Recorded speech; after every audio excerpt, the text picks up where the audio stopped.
عزیز طلباء و طالبات، ہم سال اول میں آپشنل فسٹ میں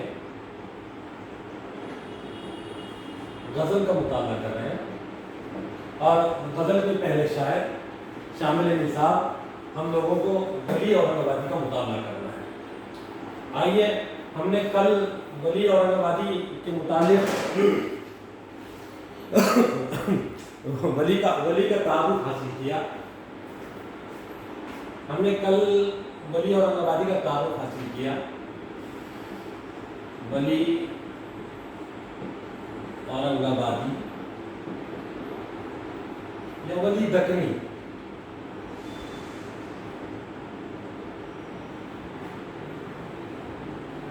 ہم نے کل ولی اورنگ آبادی کا تعارف حاصل کیا کہ ولی اورنگ آبادی کہاں پیدا ہوئے،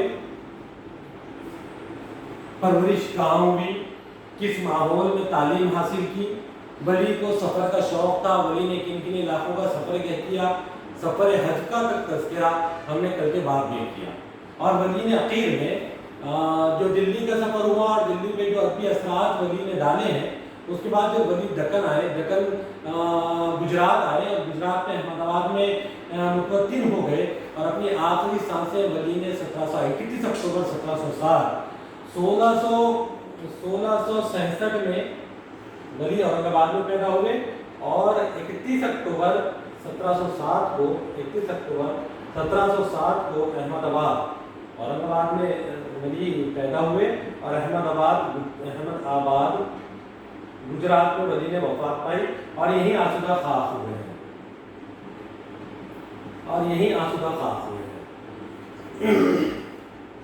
عزیز طلباء و طالبات، محمد حسین آزاد نے ولی کو غزل کا باوا آدم کہا۔ ہے محمد حسین آزاد اپنی کتاب آب حیات میں ولی کی شاعرانہ خصوصیات، ولی کی اردو شاعری اولیت، ولی کی اردو زبان و ادب کی خدمات کو پیش نظر رکھتے ہوئے اور خصوصاً ولی کا غزل گوئی کے میدان میں کام اور اردو غزل کے میدان میں کام کو دیکھتے ہوئے محمد حسین آزاد نے ولی کو غزل کا باوا آدم کہا ہے۔ یہ بات تو مختصر ہوئی، لیکن ولی کو یہ سوال یہاں پر قائم ہے کہ ولی کو اردو غزل گوئی کے میدان میں یا اردو شاعری کے میدان میں یہ اہمیت کیوں حاصل ہے؟ جو ہم سوال اٹھا رہے ہیں، ولی کی شاعرانہ خصوصیات، وہ کون سی ولی کی شاعرانہ خصوصیات ہے یا کن وجوہات کی وجہ سے ولی کو اردو زبان و ادب میں اتنی فوقیت حاصل ہے کہ ولی کو غزل کا باوا آدم کیا کہا گیا، اور ولی کی وہ کون سا خاص شاعرانہ وصف ہے جس کی وجہ سے ولی اردو شاعری کے اندر اپنا ایک الگ پہچان، اپنی ایک الگ تعارف رکھتے ہیں۔ اس کے لیے ہم کو 4 عناوین کو زیر بحث رکھنا پڑے گا۔ ایک، ولی کی اپنی ایک تاریخی حیثیت ہے۔ دوسرے، ولی کی اپنی لسانی اہمیت ہے۔ تیسرے،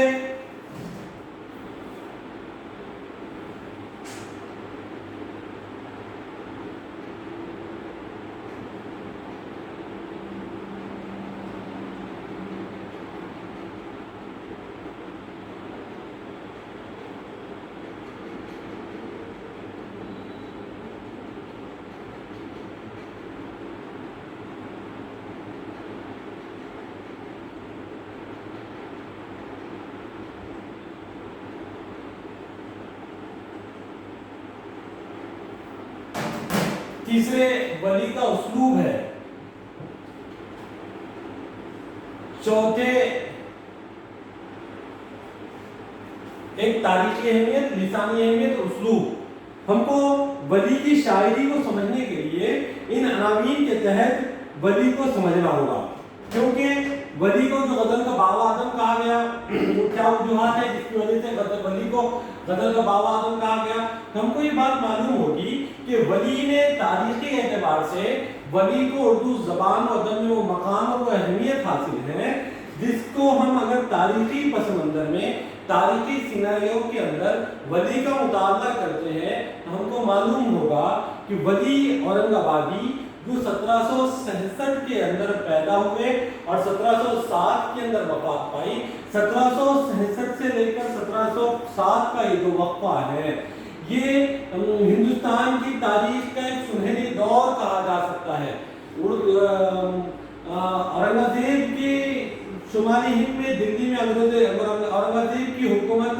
جو بام عروج پر تھی اور ہندوستان کا جو محل وقوع تھا جغرافیائی اعتبار سے، جو ہندوستان تھا وہ ایک وسیع و عریض خطے پر مبنی تھا۔ کابل سے لے کر کنیا کماری تک کا جو علاقہ تھا یہ سرزمین ہند کا علاقہ تھا۔ اس وجہ سے ایران، توران، کابل، عرب، عراق، یہ سارے یہاں کے علماء اہل فن ہندوستان کے اندر موجود خوشحالی، ادب نوازی، علم نوازی، علم دوستی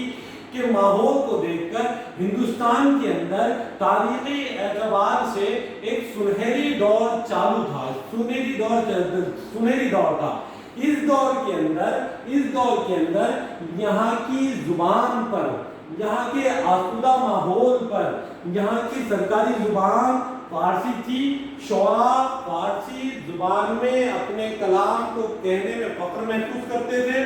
دنیا بھر کے بڑے بڑے شعراء سرزمین ہند پر قیام پذیر تھے۔ سعد اللہ گلشن جیسی شخصیت کا دلی کے اندر ایک بڑا حلقہ موجود تھا جو فارسی زبان و ادب کے اندر شعر و ادب کی خدمات انجام دے رہا تھا۔ غزل بہرحال بہت ولولہ انگیزی کے ساتھ، بہت زیادہ فنی لوازم کے ساتھ، حسن و عشق کے پیراؤں میں، پیکروں میں ڈھل کر شمالی ہند میں غزل کا ڈنکا بج رہا تھا۔ لیکن یہ غزل کی زبان فارسی تھی۔ یہ مانا جاتا تھا کہ شرفا و عمرہ کی زبان، اہل علم کی زبان فارسی ہے، اور ریختہ جو اس زمانے میں ایک نئی زبان کی شکل میں، جیسے ہم ولی کی لسانی اہمیت، تاریخی اور لسانی اہمیت کا جائزہ لیتے ہیں تو ہم کو معلوم ہوتا ہے کہ اس تاریخی سیناریو کے اندر، اس تاریخی پس منظر میں ولی اورنگ آبادی نے جو اپنے کلام کو کہا، ولی کا تعلق سرزمین دکن سے تھا اور ساری سرزمین ہند کے اوپر شمالی ہند کا دبدبہ تھا۔ علماء اہل فن، علماء اہل علم، شمالی ہند کا یہاں پر دبدبہ تھا۔ اس لیے ولی اورنگ آبادی نے جس وقت اپنی ریختہ کے اندر کلام کہنا شروع کیا، ریختہ کے اندر اپنی بات کو، اپنے خیالات و افکارات کا اظہار شروع کیا، اور جب ولی کو سفر کا شوق تھا، ولی گجرات سے نکل کر شمالی ہند میں پہنچے۔ سعد اللہ گلشن کے حلقے میں ولی کا گزر ہوا۔ جب ولی کے پہنچنے سے پہلے ولی کا دیوان شمالی ہند میں پہنچ چکا تھا، جس نے ولی کی زبان، سادہ پسندی، سہل پسندی، تراکیب لفظی، فارسی تراکیب لفظی کے بوجھ سے اردو شاعری کو، بلکہ ریختہ کو ایک انداز میں بازو کرتے ہوئے عام سامع اور عام قاری کے مطالب و مفاہیم کو اردو شاعری کے اندر، احساس و جذبات کو غزل کے اندر ضم کیا ہوا تھا۔ جب یہ کلام ولی کے پہنچنے سے پہلے شمالی ہند پہنچا، دلی والوں کے پاس پہنچا، تو دلی والوں میں ولی کے پہنچنے سے پہلے ولی کا نام اور ولی کے کلام کا جادو پہنچ چکا تھا۔ اب جب ولی کی سہل پسندی، ولی کی ہندوستان میں ایک نئی زبان کے پنپنے کے وجوہات اور ہندوستان میں ایک نئی زبان کے وجود کی جو راہ ہموار ہو رہی تھی، اس زمانے میں جس زبان کو بالکل گری پڑی سمجھ کر دفتری زبان کے درجے سے ہٹا دیا گیا، دفتری زبان میں کوئی جگہ نہیں تھی، جو شرفا کی زبان نہیں تھی، جو عمرہ کی زبان نہیں تھی، جو صلحاء کی زبان نہیں تھی، جو اہل علم کی زبان نہیں تھی، بلکہ جو زبان ریختہ کہتا وہ نیچ ہلکا سمجھا جاتا تھا، اور ایک بڑا طبقہ اس تاریخی پس منظر کے اندر موجود تھا جو عام بول چال والی زبان جانتا تھا،